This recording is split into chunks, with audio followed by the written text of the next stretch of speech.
This is an unsettling story that I do not usually bring up in a normal conversation, yet it is still always on my mind. It happened to me a few years back, but I will never be able to forget this strange experience that happened in my own home. When I was a child, I would always be afraid of the bathroom in my basement. Every time I walked in, I would always think that someone was hiding behind the shower curtain. I would say, "I see you," just in case someone was there. They would be alerted. No one was there. It was all just a fear in my head. As I got older, it became a frequent habit of mine to always say, "I see you," as I walked into a room by myself.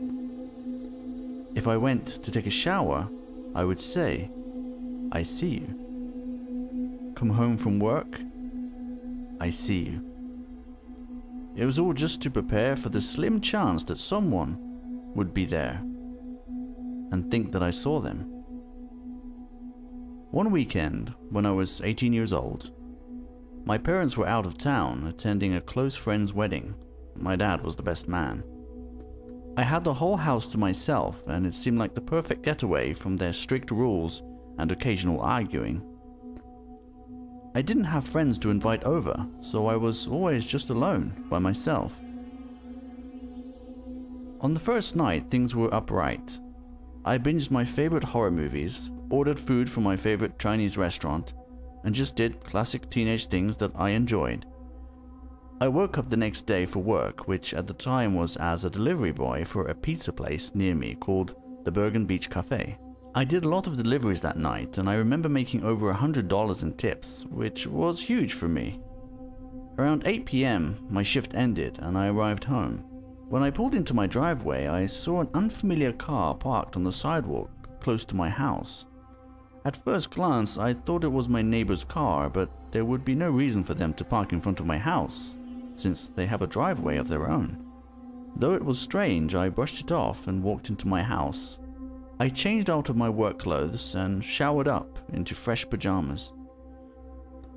"I see you," I said, as I regularly do when I walk out of the bathroom. Something was sitting on edge with me. The nervousness from seeing the strange car outside my house was clouding my judgment. Being alone for another full day, with my only family members out of town, was making me feel very intimidated. But I continued on with my night. I walked downstairs and went into my kitchen to heat up my food. I get sick of eating pizza a lot of the time since I'm around it all day, so on my way home I picked up some macaroni and cheese from the deli. 3 minutes in the microwave left me time to wait around and ponder my thoughts. I left the kitchen and walked into my living room to see what was on television. I was a bit of a nerd and was always looking for cartoons to watch. "I see you," I said. Slowly my heart started to drop below my waist. The moment I had been preparing myself for my whole life had come. Something I will never forget and still haunts me to this day. From the corner of my eye, I saw a thick figure hiding behind the curtain that started to move. I was speechless. Goosebumps ran through every inch of my skin, and my brain couldn't process fast enough what to do. I swallowed deep, thinking quickly what my next move should be. The curtain moved again. I was frozen. Slowly the curtain began to open and a man dressed in all black was standing there. He had his head tilted to the right, staring at me with intent to murder. He had a Chelsea smile, a fresh cut with blood still dripping down, dirty skin, and his smile was wide with eyes full of rage. "I see you too," he said in a deep, raspy voice. He then pulled out a large knife from his pocket and pointed it at me. I started to run. He immediately followed. I speeded out the front door with a 10-foot lead. There was no time to close the door behind me, as it would only hold me back. When I ran outside, it was pouring rain and pitch black with only the streetlights providing light. Luckily, my neighbor, a few houses down across the street, was a police officer, so my first instinct was to run there. I slammed on the door, knocking hard until my knuckles started to bleed. I looked back and there he was. He stopped chasing me, but he was right there in the middle of the street, staring at me. The same smile, the same crazy eyes. Suddenly the door opened and I rushed inside and closed the door shut with no explanation to my neighbor. I looked outside the window from his house, but could not see any trace of the man. To this day, he could still be out there somewhere, lurking around. Every time I think of this story, I wonder what could have happened if I never said, "I see you," whenever I walked into a room.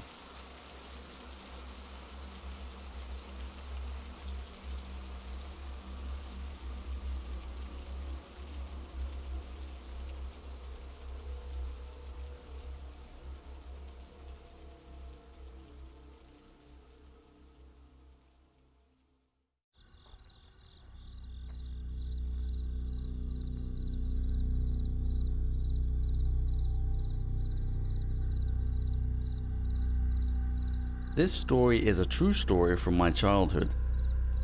This is not particularly horrifying, but it was still rather disturbing when it happened.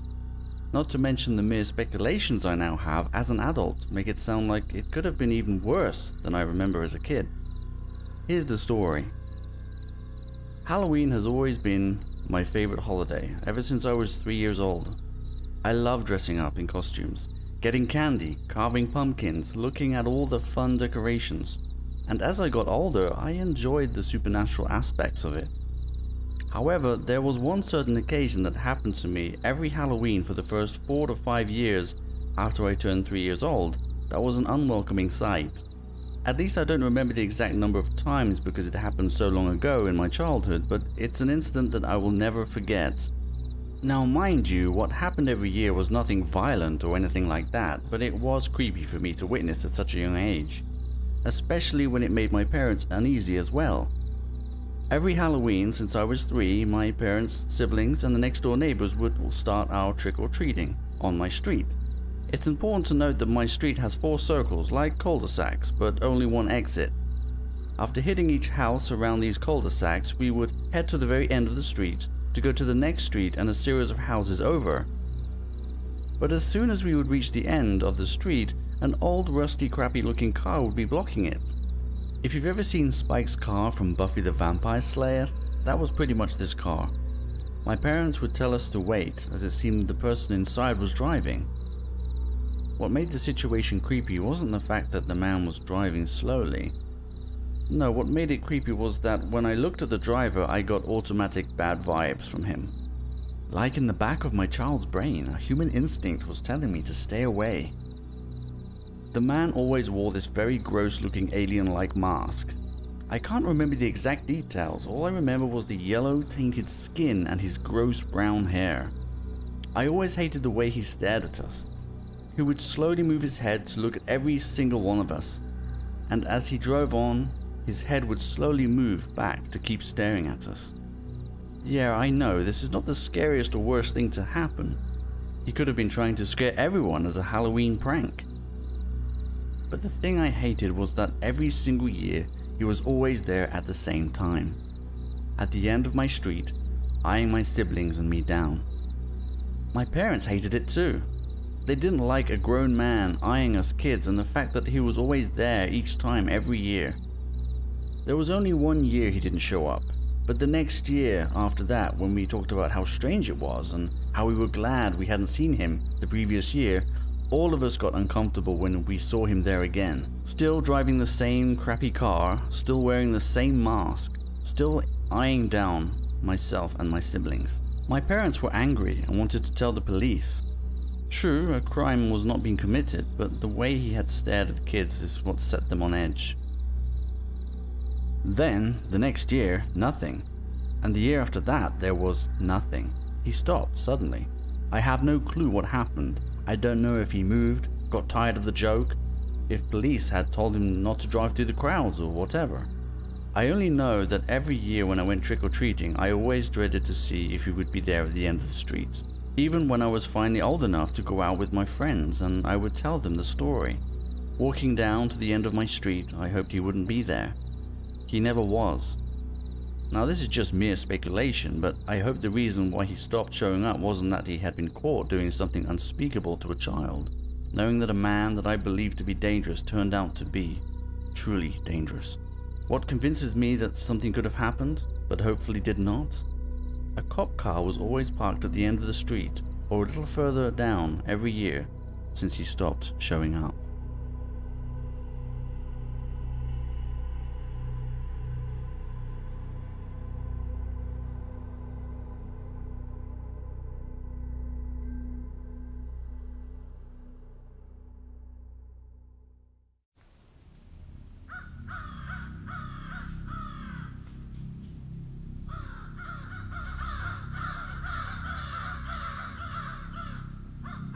This is the true story of how my mum and her siblings had a run-in with a murderer in South Carolina. It started one day when she and the other neighborhood kids gathered together to hang out. They had already played a few games around their yards when the older kids of the group suggested they ride their bikes around town. My mum and her siblings were the younger ones of the group who agreed to the plan. Because they were the younger ones, they ended up riding toward the back of the pack as they headed out. Now, this was back during a time during the 70s when stranger danger was not engraved into kids' heads like it is today. Sure, there were particular rules and curfews to follow and such, but kids back then were pretty much allowed to go wherever they wanted to, especially if they were going in a group like my mum was doing that day. The group was riding near a park where a famous historical house known as the Guinyard mansion resided. While they were riding by, the group was stopped by an older man who explained he was the current caretaker of the property. The man began chatting with them for a bit and ended up offering for them to come inside out of the heat. It was normal growing up in the hospitable South for people to invite others into their homes to get refreshments to escape the heat. Because of this, the older kids decided to go inside and cool down after a long bike ride. My mum and siblings decided to follow suit as well. Since they were so young, they just figured they had to follow the older kids of the group. The man offered them snacks and a tour of the house as soon as they stepped inside. Thankfully, I believe most of the kids turned down the snacks, but after a while of touring the house, the man would persist on drinks and snacks. He kept offering drinks, chips, and other things to eat, but the kids ended up always declining. While walking around the house, my mum picked up on a disgusting odor. She asked my aunt and uncle if they smelled it too, and they answered yes. It seemed that the whole group began to pick up on the putrid odor, but no one decided to bring it up to the man who was still giving them a tour of the house. It was when the group got to the second level near some closed rooms that the smell became a lot stronger and the man began acting strangely. He kept warning the kids not to open the hall closet since there was dangerous equipment and tools inside. The whole time they were up there, the man kept a close eye on the group and kept reminding them not to open the closet. After the upstairs tour, the older kids of the group decided it was time to leave. So they all went outside to their bikes and waved goodbye to the man. They all rode home and said their goodbyes for the day. When my mum was home, she kept wondering why the house smelled so bad, particularly near that closet, and why the man had acted so strangely about it. She soon found out a few days later the truth behind the smell, what was in that closet, and who that man really was. Her father read to them the local newspaper where it reported a man there who was posing as the caretaker of the house was a murderer in hiding. The smell they had all sensed came from a few dead bodies stuffed into the same closet the man acted strangely about when they were in the house. My mum and siblings were in shock and were horrified by the news. They could not believe that they had entered a house with dead bodies and a murderer. It chilled them to the bone to think that the man could have easily made their friend group his next set of victims. Who knows, but maybe the reason why he kept offering snacks was that they could have been drugged or poisoned. My mum does not remember if any of them had ever come clean. But she speculates that if they did tell, they could have been grounded for a while. I only know that whenever my mum tells me this story, I get goosebumps knowing that she, my aunt, and my uncle could have been killed, and I would never have been born.